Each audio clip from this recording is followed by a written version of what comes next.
একজন কৃষক একজন ছাগলের রাখালকে আরব দেশে জিজ্ঞেস করা হয়েছিল, আল্লাহ যে আছে এর কোনো প্রমাণ তুমি কি দিতে পারবা? তুমি কি প্রথমে বলো আল্লাহ আছে, তুমি কি বিশ্বাস করো? অবশ্যই করি। আল্লাহ আছে এর কোনো প্রমাণ আছে তোমার কাছে? কোনো প্রমাণ নাই, তবে আমি বুঝি আল্লাহ আছে। বলে কেমনে? যে আমি তো ছাগলের রাখাল, আমি তো লেখাপড়া করিনি, আমি দার্শনিকও না বিজ্ঞানীও না কিছু না, ছাগল পালি। আমি চিন্তা করি ছাগলে খায় ঘাস আর পায়খানা করে কতগুলো ক্যাপসুলের মতো ট্যাবলেট, আল্লাহ যদি না থাকবে এগুলো হয় কেমনে? ওর মাথা যেমন ও বুঝছেও তেমন। কথা বুঝতে পেরেছে? ছাগলের রাখাল ছাগলের পায়খানা দেখা ওর মনেও চিন্তা আসে, নিশ্চয়ই কেউ পরিকল্পনা করে এরকম করে। কিন্তু ইউনিভার্সিটিতে কিছু সংখ্যক শিক্ষক আছেন জনগণের 12 কোটি মুসলমানের পয়সা দিয়া বেতন খায় আর বলে আল্লাহ নাই। একজন তো এই কথা কয়ে মরেই গেছে। মরার সময় বেচারা বুঝতে পারছে যে কবরে গেলে দশাটা কি হবে, সেই জন্য কবরে যাব না।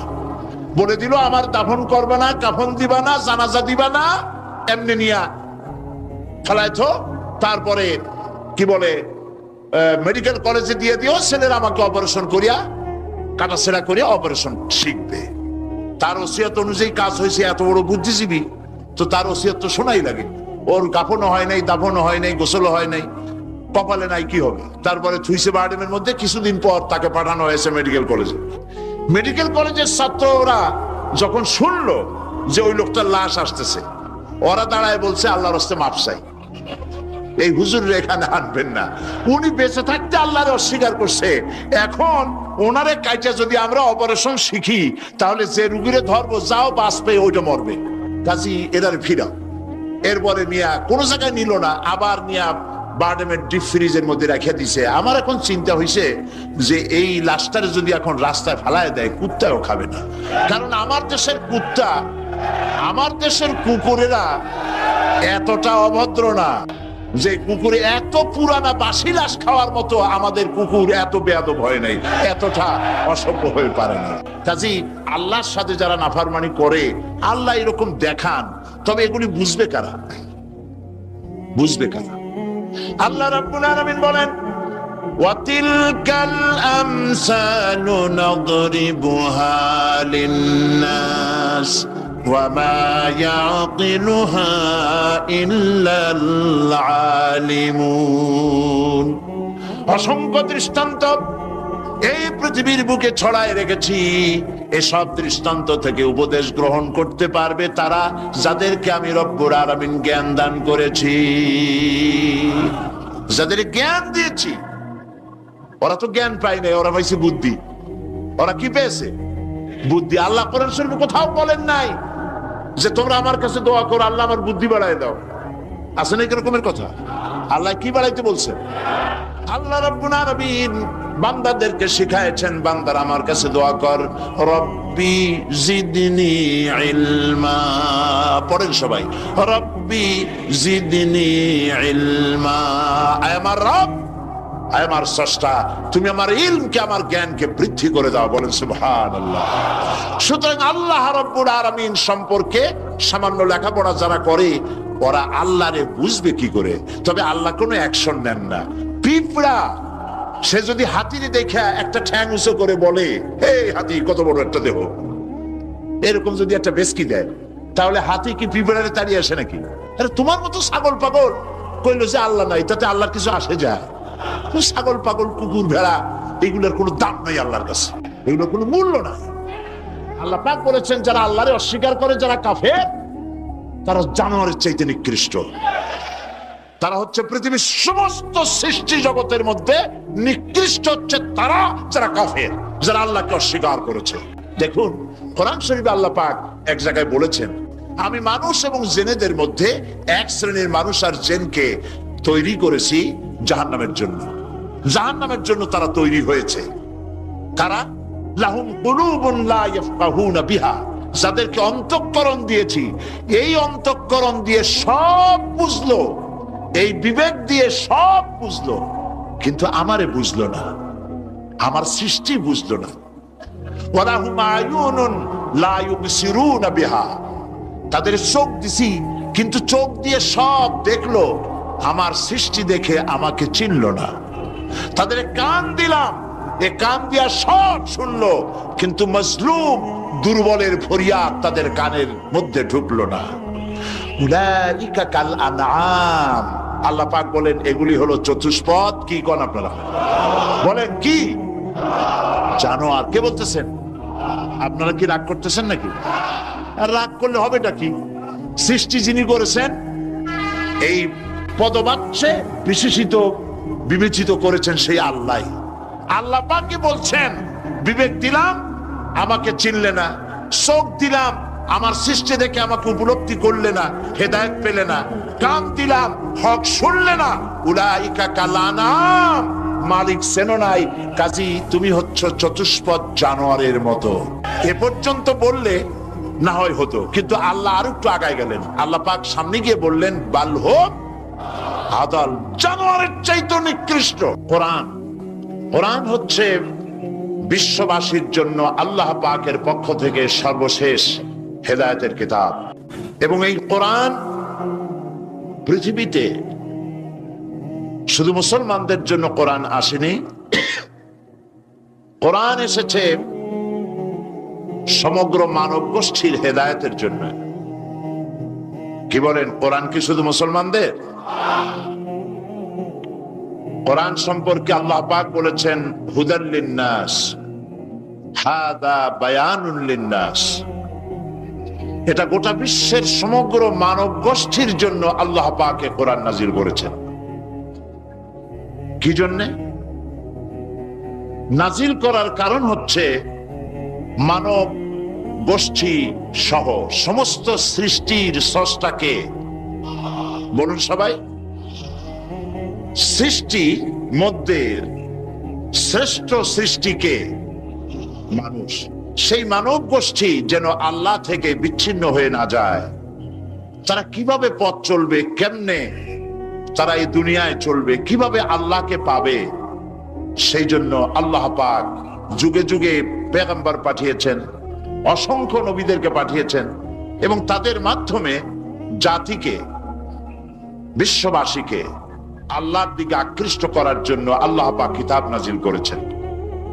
রাসূলের কাছে এই কিতাব নাজিল করে আল্লাহ পাক বলেছেন আলিফ লাম রা কিতাবুন আনজালনাহু ইলাইকা, হে নবী আমি আপনার প্রতি একখানা কিতাব অবতীর্ণ করেছি এই জন্যে, লিতুখরিজান নাসা, যাতে করে আপনি মানব মণ্ডলীকে বের করে আনতে পারেন, মিনাজ জুলুমাতি ইলান নূর, আপনি যাতে করে মানব গোষ্ঠীকে অন্ধকার থেকে আলোর দিকে নিয়ে আসতে পারেন, সেই জন্যে আমি এই কিতাবকে অবতীর্ণ করেছি। গোটা বিশ্ববাসী ছিল অন্ধকারের মধ্যে, আর আল্লাহ ইসলাম দিলেন, ইসলামের নাম, ইসলাম হচ্ছে আলো, আর একখানা কিতাব দিলেন, সেই কিতাবের নাম হচ্ছে কোরআন শরীফ। কিতাবখানার নাম কি? কোরআন শরীফ। আপনারা লক্ষ্য করুন, রাসূল করিম সাল্লাল্লাহু আলাইহি সাল্লাম যখন পৃথিবীতে এসেছিলেন তখন সমাজের অবস্থা কেমন ছিল? খারাপ ছিল না ভালো ছিল? ভালো ছিল না খারাপ ছিল? অত্যন্ত খারাপ ছিল। এই খারাপ জাতিকে, এই ধ্বংস প্রায় জাতিকে রাসূল করিম সাল্লাল্লাহু আলাইহি সাল্লাম ভালো করতে পেরেছিলেন নাকি পারেন নাই? একটি কথা আপনারা মনে রাখুন, মানুষের জীবনে মায়ের পেট থেকে যখন পৃথিবীতে আসে তখন তার শৈশব কাল, তার থেকে আসে কৈশোর, কৈশোর থেকে এসে তারুণ্য, এরপরে আসে যৌবন, তারপরে আসে বার্ধক্য। একবার বার্ধক্য এসে গেলে আর কখনো যৌবনে ফিরে যাওয়া, আর যৌবন কালে এসে গেলে আর কখনো তারুণ্যে অথবা কৈশোরে ফিরে যাওয়া, কৈশোরে এলে পরে শৈশবে আর ফিরে যাওয়া, এটা শুধু মানুষের ব্যাপারে প্রযোজ্য। খুব লক্ষ্য করুন, এটা শুধুমাত্র মানুষের জন্য প্রযোজ্য, সৃষ্টির প্রাণী জগতের জন্য এটা প্রযোজ্য যে যৌবন থেকে বার্ধক্যে গেলে আর যৌবনে ফিরে যাওয়া যায় না। কিন্তু এই কথা একটা জাতির ব্যাপারে প্রযোজ্য নয়। একটা জাতি যখন অনৈতিকতার, চরিত্রহীনতার, ধ্বংসের প্রান্ত সীমায় এসে দাঁড়ায়, তখন ওই মরণ উন্মুখ, বিস্ফোরণ উন্মুখ মরে যাওয়া জাতিকে আবার তার যৌবনে ফিরিয়ে দেওয়া যায়। তার প্রমাণ রাসূল করিম সাল্লাল্লাহু আলাইহি ওয়াসাল্লাম মরা জাতিকে জিন্দা করে দিয়েছিলেন। সেই আরবের মরা জাতি জেনা, ব্যভিচার, হত্যা, ধর্ষণ, মিথ্যা ইত্যাদিতে ভরপুর ছিল যে সমাজ, এই সমাজটাকে রাসূল করিম সাল্লাল্লাহু আলাইহি ওয়াসাল্লাম অনৈতিকতার, চরিত্রহীনতায় ধ্বংসপ্রাপ্ত জাতিকে রাসূল করিম সাল্লাল্লাহু আলাইহি ওয়াসাল্লাম বিশ্বের শ্রেষ্ঠ জাতিতে পরিণত করতে পেরেছিলেন নাকি পারেন নাই? কি দিয়ে পেরেছিলেন বলুন তো এবার? এই কোরআন দিয়েই একটি জাতির বিরাট পরিবর্তন আনয়ন করেছিলেন মুহাম্মদ রাসূলুল্লাহ সাল্লাল্লাহু আলাইহি ওয়াসাল্লাম। দেখুন, স্কুল, কলেজ, ইউনিভার্সিটি, মাদ্রাসাগুলিতে পরীক্ষা হয়, লেখাপড়া হয় এবং প্রত্যেকটি ক্লাসে অনেকগুলি সাবজেক্ট থাকে, সিলেবাসের অনেক বই থাকে। এই অনেকগুলি বই, সাবজেক্ট ইত্যাদির উপরে পরীক্ষা দিয়ে আমরা কি পাই? প্রোডাকশন কি হয়? চরিত্রহীন, দুশ্চরিত্র, বেনামাজি, হত্যা, ধর্ষণ, চুরি, ডাকাতি ইত্যাদি বৃদ্ধিপ্রাপ্ত হচ্ছে সারা বিশ্বব্যাপী, ঠিক কিনা? এবার দৃশ্যের অপর পৃষ্ঠ দেখুন, রাসূল করিম সাল্লাল্লাহু আলাইহি ওয়াসাল্লামের কাছে একটা বিশ্ববিদ্যালয় ছিল। আজকে যেমন পৃথিবীতে অনেক বিশ্ববিদ্যালয় আছে, রাসূলের কাছেও একটা ইউনিভার্সিটি ছিল। সেই ইউনিভার্সিটির নাম হলো আল হেরা ইউনিভার্সিটি। এই আল হেরা ইউনিভার্সিটির চ্যান্সেলর ছিলেন আল্লাহ রাব্বুল আলামিন, আর এর ভাইস চ্যান্সেলর হলেন মুহাম্মদুর রাসূলুল্লাহ সাল্লাল্লাহু আলাইহি ওয়াসাল্লাম। এই বিশ্ববিদ্যালয়ে যে সব ছাত্ররা তৈরি হয়েছিলেন, সেই সব ছাত্রদেরকে আপনারা কি চেনেন? সেসব ছাত্রদের নাম শুনুন। এই বিশ্ববিদ্যালয় থেকে যে সব ছাত্ররা বেরোলেন, তারা হলেন আবু বকর, ওমর, ওসমান, আলী, আমর ইবনুল আস, আব্দুর রহমান বিন আউফ, আবু উবাইদা ইবনুল জাররাহ, জুবাইর ইবনুল আওয়াম, জারির ইবনে বাজালি, আবু মুসা আশআরী, আবু হুরায়রা, আবু জাফর গিফারি, আবু যার গিফারি রিদওয়ানুল্লাহ তাআলা আলাইহিম আজমাইন। এই সব ছাত্র ওই বিশ্ববিদ্যালয় থেকে তৈরি হয়েছিল।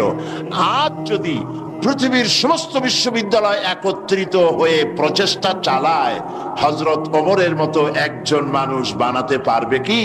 তাহলে রাসূল করিম সাল্লাল্লাহু আলাইহি ওয়াসাল্লাম তার ওই বিশ্ববিদ্যালয়ের সিলেবাসে বই ছিল মাত্র 2খানা। রাসূলের বিশ্ববিদ্যালয় সিলেবাসের কিতাব ছিল কয়খান? একখানা হলো কোরআন শরীফ, আর একখানার নাম আপনারা বলুন। মাশাআল্লাহ, একখানা হলো কোরআন, আর একখানার নাম হাদিস। কোরআন আর হাদিস দিয়ে রাসূল করিম সাল্লাল্লাহু আলাইহি ওয়াসাল্লাম সিলেবাসের মাত্র 2খানা বই দিয়ে গোটা বিশ্বের মানব মণ্ডলীর বিরাট তাদের মস্তিষ্ক এবং চিন্তার জগতে আলোড়ন সৃষ্টি করেছিলেন। রাসূল যে সমাজ তৈরি করেছিলেন, ওই সমাজ পৃথিবীর মানুষের কাছে আর ফিরে আসে নাই। তবে হ্যাঁ, আসতে পারে, যেহেতু সিলেবাসের সে 2খানা কিতাব আজও আছে। না নাই? রাসূলুল্লাহ বলেছেন, খায়রুল কুরুনে কারনি, সর্বশ্রেষ্ঠ যুগ হচ্ছে আমার যুগ। সর্বশ্রেষ্ঠ যুগ কার? রাসূলের যুগ। কেউ যদি প্রশ্ন করে যে কোরআনের মূল টার্গেট কি, কি জিনিসের দাওয়াত মানুষের সামনে কোরআন পেশ করেছে, তাহলে বলতে হয় যে দাওয়াতটা দিয়েছে সর্বপ্রথম, সে দাওয়াতের নাম হচ্ছে ঈমান। তো আমি এখন যে জিস্ট সাংবাদিক ভাইদের জন্য বলতে চাই, সেটা হলো এই যে মুমিন ব্যক্তির নিকট ইসলামের সর্বপ্রথম দাবি হচ্ছে ঈমান। আর এই ঈমান আল্লাহ এবং তার রাসূলের পেশকৃত কতগুলি বিষয়ের প্রতি নিঃশর্ত বিশ্বাসের নাম হচ্ছে ঈমান। শুধু নামাজ, রোজা এবং উমরা পালনের মাধ্যমে ঈমানের দাবি পূরণ হয় না। জীবনের সকল দিক এবং বিভাগে আল্লাহ এবং রাসূলের পূর্ণাঙ্গ নিঃশর্ত আনুগত্যই ঈমানের দাবি।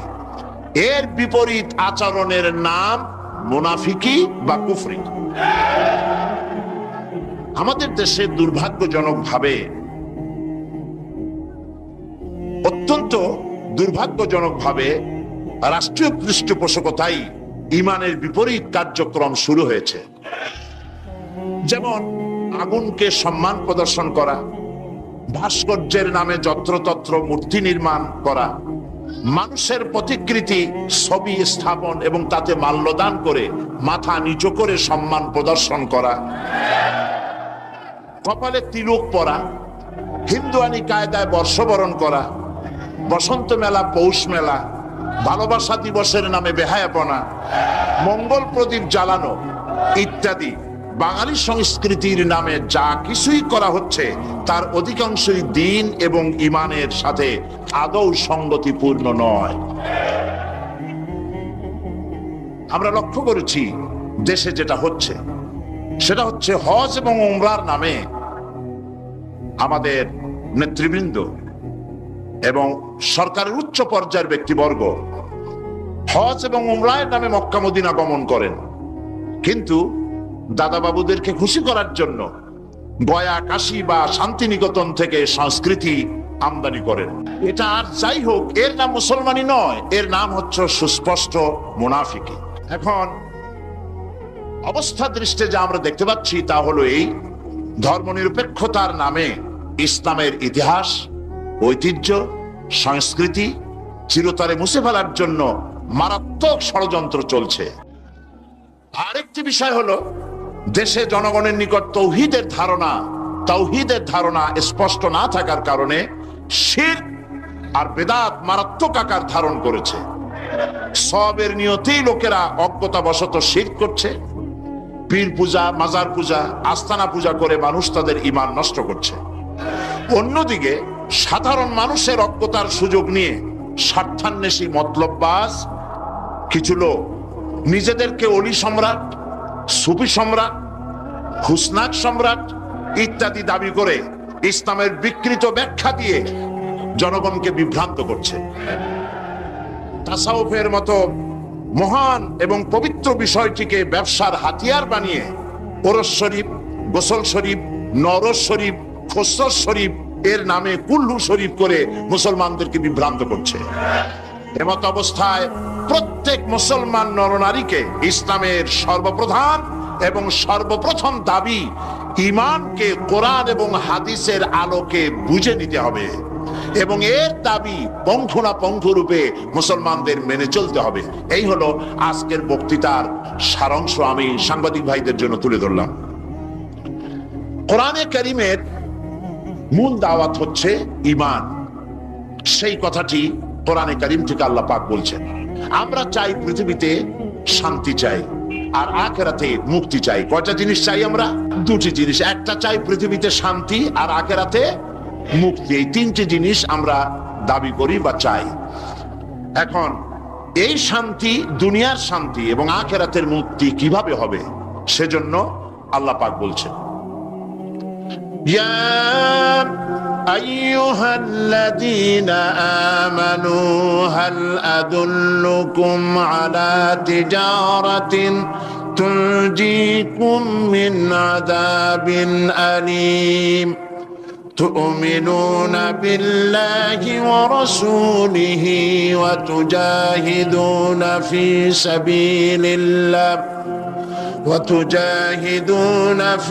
سبيل الله بأموالكم وأنفسكم ذلكم خير لكم إن كنتم تعلمون صدق الله العظيم। আল্লাহ পাক বলছেন সূরা আস-সাফ, হে বিশ্বাসীরা, তোমরা যারা ঈমান এনেছো শোনো, আমি কি তোমাদেরকে এমন একটা ব্যবসার কথা বলবো না যে ব্যবসায় তোমাদেরকে জাহান্নামের কঠিন পীড়াদায়ক শাস্তি থেকে রক্ষা করবে? এমন একটি ব্যবসার কথা আমি কি তোমাদেরকে বলবো না? তার মানে হচ্ছে অবশ্যই আমি তোমাদেরকে এরকম একটি ব্যবসার কথা বলবো। সুবহানাল্লাহ বলেন। কিভাবে চললে পরে জাহান্নাম থেকে মুক্তি পাওয়া যাবে সে কথাটি আল্লাহ পাক গোপন রাখেননি, ওপেন সিক্রেট। তিনি তো বান্দাদেরকে এজন্য সৃষ্টি করেন নাই যে বান্দাগুলি তিনি সব জাহান্নামে দিবেন। তিনি তৈরি করেছেন মানুষকে হেদায়েত যেন তারা পায়, সেই জন্য আল্লাহ পাক তাকে জ্ঞান দিয়েছেন, নবী দিয়েছেন, কিতাব দিয়েছেন। আল্লাহ পাক বলছেন আমি অবশ্যই এমন একটা ব্যবসার কথা তোমাদেরকে বলবো। সেই ব্যবসাটা কি? সেই ব্যবসাটা হচ্ছে, সেই ব্যবসার জন্য তিনটা পুঁজি লাগবে। কয়টা পুঁজি? একটা হচ্ছে ঈমান বিল্লাহ, আল্লাহর প্রতি ঈমান। আরেকটা হচ্ছে রাসূলের প্রতি ঈমান। আর একটা হচ্ছে আল্লাহ রাস্তায় জিহাদ করা, মাল দিয়ে আর জান দিয়ে। এই তিনটি জিনিস। ঈমান আনা ফরজ। ঈমান আনা কি? আল্লাহর প্রতি ঈমান আনা কি? রাসূলের প্রতি ঈমান আনা কি? এবং আল্লাহ রাসূলের আইন প্রতিষ্ঠার জন্য জিহাদ করা কি? তিনটি জিনিসকে আল্লাহ পাক ফরজ করে দিয়েছেন। কে ফরজ করেছেন? আসুন ধীরে ধীরে আমরা এই তিনটি বিষয় আলোচনা করি। ব্যবসার কথাটা আল্লাহ বললেন কেন? ব্যবসার কথাটা এই জন্য বলেছেন, এর মধ্যে দুটি কারণ আছে। একটা কারণ হলো এই যে মানুষেরা ব্যবসাটা বোঝে খুব ভালো, ব্যবসার দিকে মানুষের মনটা খুব আকৃষ্ট থাকে। অল্প কাজ করে যদি বেশি মুনাফা পাওয়া যায়, মিনিমাম লেবার ম্যাক্সিমাম প্রফিট, মানুষ দেখবেন লাফায় পড়বে সেই কাজের জন্য। মাওলানা এহতেশামুল হক থানভী রহমতুল্লাহ আলাইহি তার এক ওয়াজের মধ্যে বলেছেন, আমি শুনেছিলাম, তিনি বলেছেন কিয়ামতের দিন, এটা রূপক কথা, কোরআন হাদিস নয়। কিয়ামতের দিন এক ব্যক্তিকে উপস্থিত করা হবে, তাকে ফেরেশতারা জিজ্ঞেস করবে যে আল্লাহর বান্দা, তোমার তো নেক এবং পুণ্য, পুণ্য এবং পাপ, নেক এবং বদ, দুটি জিনিসই সমান সমান। এখন বলো তুমি কোথায় যাবা? তুমি কি বেহেশতে যাবা না তুমি দোজখে যাবা? লোকটি বলছে, সেই লোকটি ছিল খুব বড় ব্যবসায়ী, সে বলছে, ফেরেশতা ভাই, আমি দোজখও চিনি না বেহেশতও চিনি না, যেখানে গেলে আমার 2 পয়সা লাভ হবে সেইখানে আমি তোমায় আমারে পাঠাও। এর দ্বারা বোঝা যায় যে মানুষেরা ব্যবসার দিকে খুব বেশি আকৃষ্ট থাকে। যদি লস হয় দারুণ ভাবে মন খারাপ করে, একেবারে যায় যায় অবস্থা হয়ে যায়। এই জন্য ব্যবসার কথা আল্লাহ তুলে ধরলেন যাতে করে মানুষের মনটা ব্যবসার কথা শুনে আকৃষ্ট হয়। এ হলো এক। 2 নম্বরে, ব্যবসা করতে শুধুমাত্র পুঁজি লাগে না, আরো অনেক কিছু লাগে। শুধু পুঁজি হলে কি ব্যবসা হয়? যদি শুধু পুঁজিতে ব্যবসা হয় তাহলে আপনারা চেষ্টা করেন না, 10 লাখ টাকা নিয়ে নামেন, ব্যবসা সম্পর্কে কোনো জ্ঞান নাই, ব্যবসার কিছু জিনিসপত্র কিনে নিয়ে 10 লাখ টাকা বা 20 লাখ টাকার পুঁজি নিয়ে বসেন, 1 মাসও লাগবে না আপনার দোকানে লাল বাতি কয়েকটা জ্বলার জন্য, ঠিক কিনা? তাহলে ব্যবসা করার জন্য শুধু পুঁজি যথেষ্ট নয়, পুঁজির সাথে সাথে ব্যবসার জ্ঞান থাকতে হবে, ঠিক কিনা? অভিজ্ঞতা থাকতে হবে, জ্ঞান থাকতে হবে। এবং ব্যবসায় পুঁজি খাটাইয়া জ্ঞান নিয়ে বসে থাকলে হবে না, শ্রম দিতে হবে, লেবার দিতে হবে, রাত জাগতে হবে, চেষ্টা করতে হবে। দেশ বিদেশের ওই মালের, যে মালের ব্যবসা আপনি করেন তার দাম কোথায়, কেমন, কোথা থেকে কিনলে লাভ, আপনি এখানে বিক্রি করলে লাভ বেশি হবে, এই সব ব্যাপারে চিন্তা ভাবনা করতে হবে, শ্রম দিতে হবে, মেধা দিতে হবে, রাত জাগতে হবে, দৌড়দৌড়ি করতে হবে। এত কিছু করার পরে তারপরে ব্যবসা হওয়ার সম্ভাবনা আছে, তবে লসের সম্ভাবনাও উড়ায় দেওয়া যায় না। আল্লাহ পাক বলছেন আমার সাথে একটা ব্যবসা করো। এই ব্যবসাটা হলো ঈমানের ব্যবসা। এই ব্যবসাটা কিসের ব্যবসা? ঈমানের ব্যবসা। এই ব্যবসার জন্য, এই ব্যবসাটার উদ্দেশ্য কি? জাহান্নাম থেকে বাঁচা। বলেন ব্যবসার উদ্দেশ্য কি? জাহান্নাম থেকে বাঁচার জন্য একটা ব্যবসা আমার সাথে করো। সেই ব্যবসাটার পুঁজি হলো ঈমান। সেই ব্যবসার ক্যাপিটাল কি? ঈমান।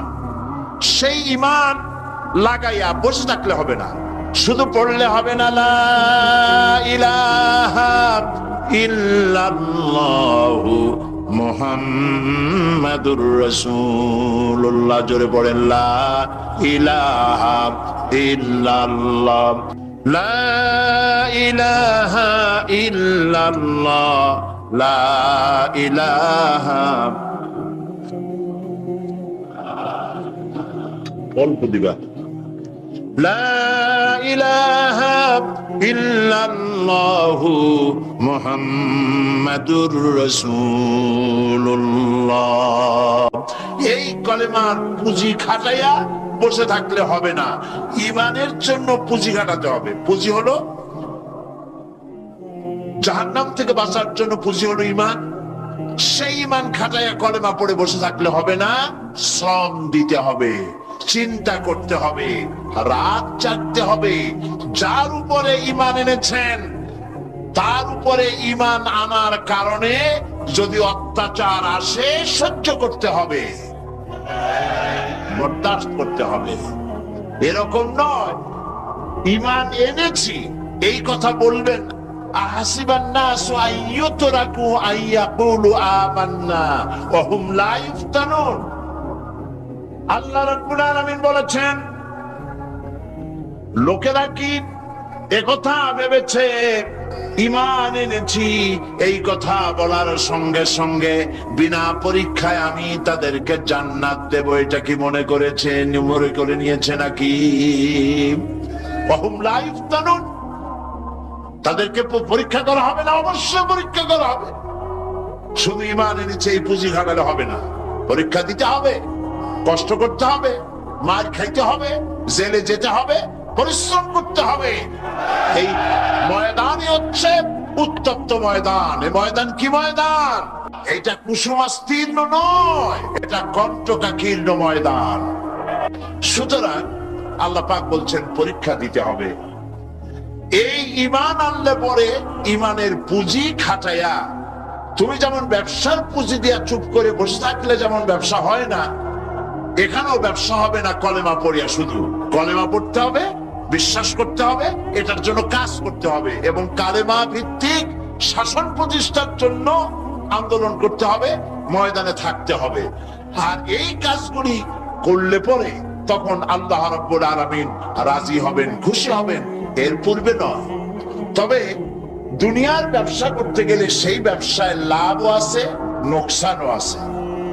আল্লাহ রাব্বুল আলামিন বলেন, আমার সঙ্গে যে ব্যবসাটা করবে, ওই ব্যবসাটা হচ্ছে, আমার সাথে যে ব্যবসা করবে, এই ব্যবসায় নোকসানের কোনো সম্ভাবনা নাই, কোনো লস নাই। বাঁচলেও লাভ, জেলে গেলেও লাভ, ফাঁসির মঞ্চ চললেও লাভ, মরে গেলেও লাভ, মার খাইলেও লাভ। এটা সব জায়গায় লাভ আর লাভ। সুবহানাল্লাহ বলতে ইচ্ছে করে না? কারণ তুমি মার খাচ্ছ কার জন্যে? জেনে যাচ্ছ কার জন্যে? ফাঁসির মঞ্চে চড়ছ কার জন্যে?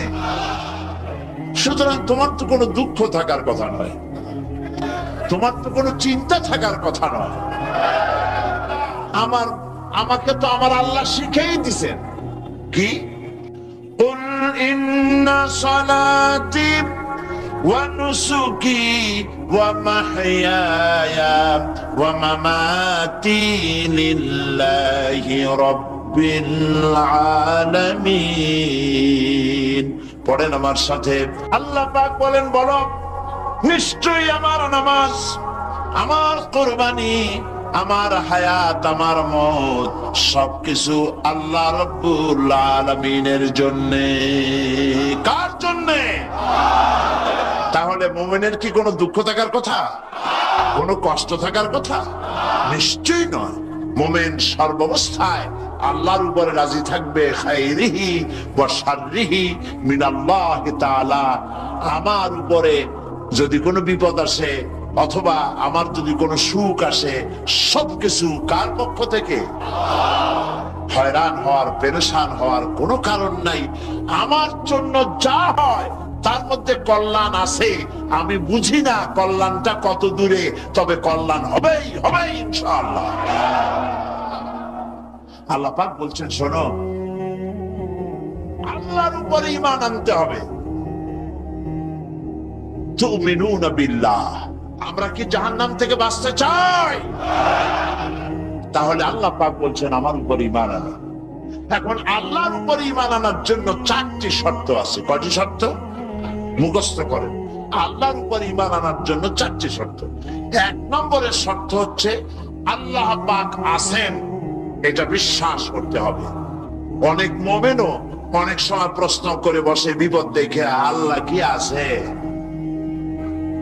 এই চিন্তাই, এই ধরনের পেরেশানি আর হতাশ হয়ে কথা বলতে পারে কেবলমাত্র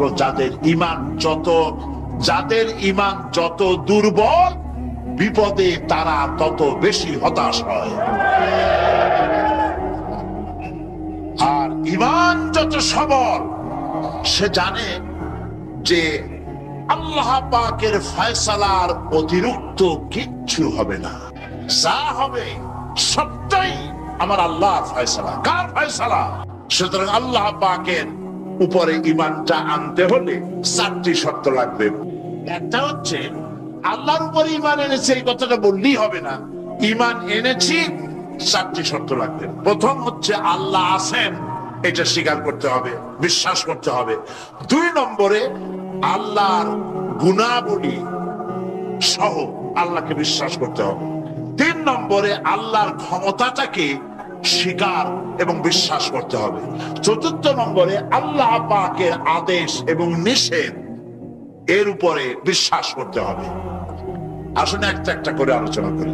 1 নম্বরে আল্লাহ আছেন। আমার মনে হয় এই ব্যাপারে বক্তৃতা করার কোনো দরকার নাই, কারণ আল্লাহ নাই এই চিন্তা যারা করে তাদের এই মাহফিলে এসে বসার কোনো জরুরত নাই, ঠিক কিনা? তা আমি ধরে নিতে পারি যে যারা আসছেন, বসে আছেন, দাঁড়ায় আছেন, সব আল্লাহরে বিশ্বাস করে। সুবহানাল্লাহ।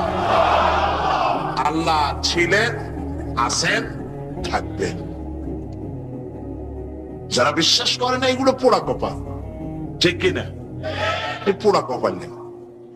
তবে আমি যদ্দূর লেখাপড়া করেছি, যদ্দূর আমি পড়াশোনা করেছি, তাতে আমি দেখেছি আল্লাহ সম্পর্কে সন্দেহ পোষণ কোন কৃষক করে না, কোন রিক্সাওয়ালা করে না, কোন কুলি মজুর করে না, কোন চিনেবাদাম বিক্রেতা করে না, কোন মাঝিরা, নৌকার মাঝিরা করে না, সাধারণ মানুষেরা করে না। আল্লাহর ব্যাপারে কোনো সন্দেহ পোষণ করে না। সন্দেহ পোষণ করে কারা? বুদ্ধির ঠেলায় মাথায় চুললাই যাদের। ওই কয়েকটা পাতা ইংরেজি বই পড়ছে, আরে থামো, ওই আরে নাইছো না, থামো। তো কথা হচ্ছে যে ইউনিভার্সিটিতে কয়েকদিন ঘোরাফেরা করছে, শান্তিনিকেতন থেকে ফায়েজ ও বারাকাত লাভ করেছেন। এরপরে বলছে সব বুঝেছি।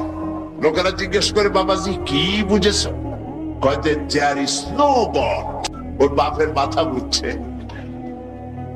আল্লাহ বলতে কেউ নাই, লেখাপড়া করে এইটা বুঝছে। হায় রে কপাল পোড়া।